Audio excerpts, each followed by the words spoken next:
অমিত বাবুর সঙ্গে আমার পরিচয় উনি যেদিন আমাদেরকে ছেড়ে চলে গেলেন। চলে যাবার কয়েক ঘন্টা আগে আমি ওনার বাড়িতে গিয়েছিলাম। অমিত বাবুকে আমি আগে কখনো চিনতাম না, অমিত বাবুর ব্যাপারেও আমি কিছু জানতাম না। মে মাসের একদিন আমার পরিচিত একজনদের বাড়িতে গিয়েছিলাম, কারণ তারা তখন শহর ছেড়ে চলে যাবার প্রস্তুতি নিচ্ছেন। বাড়ির এক কোণে অনেকগুলো সানন্দা ছিল, পাতা উল্টাতে উল্টাতেই অমিত মৈত্রের লেখা পড়ি। তারপর নানান লোককে বলতে থাকি অমিত মৈত্রের কথা। তখন একজন বললেন, ওমা, ওনার একটা বই আছে, রঙ্গালয় বঙ্গনটি, কখনো পড়ে ফেলো। বইটা পড়ে আমি মুগ্ধ হলাম। সেখান থেকে জানলাম উনি সাঁতরাগাছি বলে কোনো একটি জায়গায় থাকে। সাঁতরাগাছিতে পৌঁছলাম, কয়েকজনের বাড়ি খটখট করতে করতে একজন জানালেন উনি কিন্তু ভীষণ অসুস্থ, আপনি কি করে কথা বলবেন বলুন তো। তবুও সাহস করে ওনার বাড়িতে গেলাম।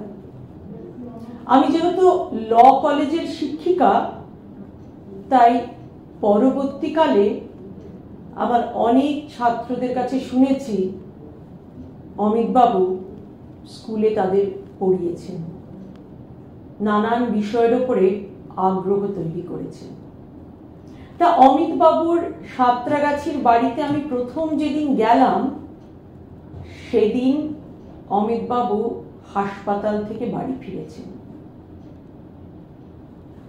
কার্যত ডাক্তাররা বলে দিয়েছিলেন আর বোধহয় কয়েক ঘন্টা অথবা কয়েকদিন। তা উনার পরিবার তো ডাক্তারেরও পরিবার। উনার দাদার ছেলে ডাক্তার, দাদার ছেলের বউ ডাক্তার। তো তিনি আমাকে বললেন, যান, উনি যদি কথা বলেন, কথা বলে নিন। কারণ আমি ওনাদেরকে বলেছিলাম যে এই তো কদিন আগে আমি ওনার লেখা পড়লাম, পড়ে আমি ওনাকে খুঁজে আজ আপনাদের বাড়িতে এসেছি। তো ওনারা আমাকে বললেন, কথা বলে ফেলুন। আমি কথা বলতে শুরু করলাম, উনি বললেন আমার বড্ড ঘুম পেয়েছে। আমি আর বিরক্ত করার সাহস পেলাম না। মনে হলো আর বোধহয় ওনার সঙ্গে আমার দেখা হবে না, কথাও হবে না। তারপর একদিন ফোন করলাম জানার জন্যে কেমন আছেন। তখন ওনার বাড়ির লোক আরেক ভাইপো বললেন, খুব ভালো নেই, কিন্তু আপনি যদি চান আসতে পারেন, কারণ উনি আস্তে আস্তে কথা বলছেন। আমার বাড়ির থেকে ওনার বাড়ি অনেকটা দূর। আমি তবুও সেই 2 ঘন্টার পথ পেরিয়ে ওনার বাড়িতে যখন গেলাম, তখন দেখলাম উনি খাটের ওপরে বসে আছেন। এবং বাড়ির লোকজন আমায় বললেন, ও আপনি এসে গেছেন, যান ওনার সঙ্গে কথা বলুন।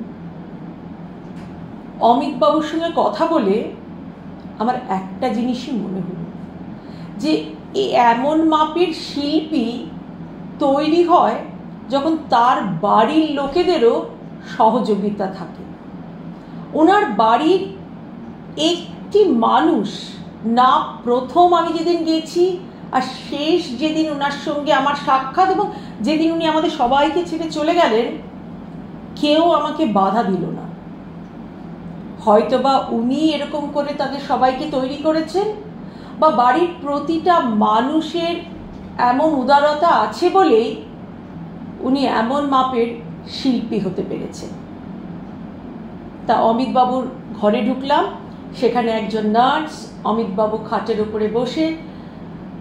আমি ওনাকে বললাম, আমি সানন্দায় আপনার লেখা পড়েছি, আপনার রঙ্গালয়ের বঙ্গনটিও পড়েছি, এবং আমি কতগুলো প্রশ্নও লিখে নিয়ে গেছিলাম। আমি যখন বইটা পড়ছিলাম আর সানন্দা পড়ছিলাম, কতগুলো প্রশ্ন মাথায় জাগছিল, আমি সেগুলো পরপর লিখছিলাম। আমার তো জানা ছিল না যে এমন অবস্থায় ওনার সঙ্গে দেখা হবে। যে মানুষটা তার কয়েক ঘন্টা পরে চলে গেলেন, তিনি আমার কথা শুনলেন, আমার প্রশ্নের জবাব দিলেন এবং চলে যাবার আগে যেটি করলেন, কুসুম কুমারীর ওপরে আমার একটা বিশেষ আগ্রহ তৈরি করে দিয়ে গেলেন। আমি পরবর্তী কয়েক মাস দেখলাম আমি মাঝে মাঝেই ওনার রঙ্গালয়ের বঙ্গনটি খুলছি, সেখান থেকে আমি কুসুম কুমারীকে নিয়ে পড়ছি আরো অনেককে নিয়ে, কিন্তু বারবার কুসুম কুমারীর কাছে ফিরে আসছি, যিনি কপোদ্যোগ শূন্য অবস্থায় মারা গেছেন, যাকে গড়ে পিঠে তুলেছেন গিরিশ ঘোষ, অমরেন্দ্রনাথ দত্ত, এবং যিনি বরানগরে একটি কালী মন্দির তৈরি করেছেন। এমন ভাবে তাকে নিয়ে লিখেছেন অমিতবাবু যে এই কুসুম কুমারীর ওপরে আগ্রহ তৈরি না হয়ে যায় না। শুধু কুসুম কুমারী কেন, আরো অন্য অভিনেত্রীদের ওপরেও নিশ্চয়ই আরো অনেকের আগ্রহ তৈরি হয়েছে, আমার কুসুম কুমারীর উপরে তৈরি হয়েছে। পরবর্তী কয়েক মাস আমি নানান লোকের সঙ্গে কেবল ওনাকে নিয়েই কথা বলেছি, নানান অধ্যাপক, নানান নাট্য উৎসাহী ব্যক্তি যারা ওনার লেখা পড়েছেন, যারা ওনাকে সামনে থেকে দেখেছেন, এবং আমিও ওনার লেখা পড়ে বুঝেছি কি অসম্ভব পরিশ্রম করে অমন একটা বই লেখা যায়। অমিতবাবু, আফসোস এটাই, আপনার সঙ্গে আমার দেখা হলো, আপনার সঙ্গে আমার কথা হলো, আপনি বললেন, আপনার বলা আমি রেকর্ড করলাম, আমি খাতায় লিখলাম। আমি যখন লিখছি অমিতবাবু তখন বলছেন, তুমি লিখছো, তোমার কলমটা দাও, আমি নিচে একটা সই করে দিই। উনি সই করে দিলেন। একজন সচেতন মানুষ এমন করেই আমাদের ছেড়ে চলে গেলেন।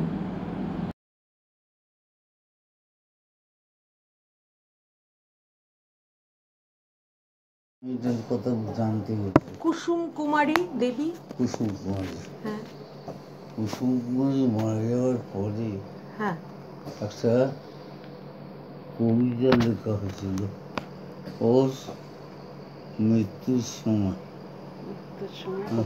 আচ্ছা, ওটা দেখো আমার বইতে থাকবে। হ্যাঁ, আচ্ছা, ওই বইটাতে তুমি ওই কবিতাটা পড়ো। আচ্ছা, ওটা হচ্ছে সাধারণ মানুষের কথা। আচ্ছা, ওইখানে ওরা তাদের নিজেদের মত বলেছে।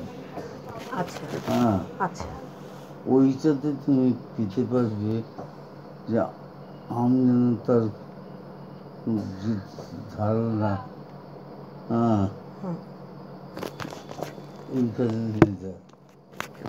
ওইখানে তুমি অনেক কিছু পাবে। আচ্ছা, হ্যাঁ, তবে সবচেয়ে বড় কথা হচ্ছে কুসুম কুমারীর জীবনের যেটা, কুসুম কুমারী একা। হ্যাঁ, সে কোনো দিন তাদেরকে ছাড়ে। হ্যাঁ,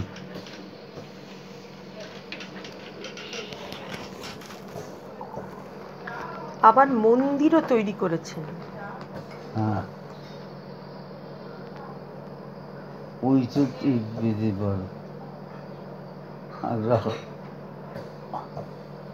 ধারণা পেতে পারো কোনটা।